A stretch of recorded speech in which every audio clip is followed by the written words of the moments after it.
N'ekintu ekyannumye nina oyinza okuba nga si nnyo close nawe naye nga nina mpulira nti waliwo omuntu akola ekintu mwayimbye oluyimba Prima n'avaayo n'agamba mbu it was bogus nze nganze saakiwulidde kyannumye naye nga abantu ngaabo bawa magezi kubanga ye tasobola okuyimba n'omuntu n'agamba nti no omuntu ayimbye oluyimba n'ogamba bogus tebyanyumye nakibadde kyetaagisa ogenza olaba nga nze oyo omuntu asasobola omuwa amagezi akyaweebwa amagezi kumyaka gye takyaweebwa yeah Nina, she's old enough. She's old enough to know what she's doing. Just that.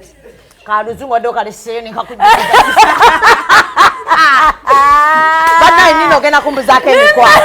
Lwakola ya luzungu besimanyi. Waliwo abantu abamu nga they are fighting identity crisis. Ayina okubaako kyakola. Amulabe.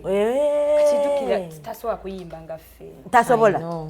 Like social media eyina engeri gye kyamudde nnyo n'erimba abantu nti balina obuyinza with anything but sagala mwogerako oba toyagala muleke sikuwononera lunaku kuba mukyala naye sagala kubanga ye anyway because ate bwe tunaabeera nga ye the world war naffe tumuwa obudde kati tumuvuddeko oyo mujje nako ayina identity crisis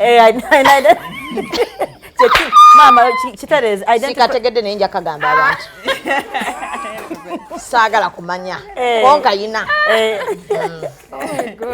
identity crisis ya abakazi abasinga kye balina okay yeye by the social media n'abaana ababuwala bali mugezaako nnyo okwagala okulabikira abantu obulungi nga ye kennyini talabye tafudde ku nkikoze ntya in the long run yabaayo kya okwagala okukakasa abantu okay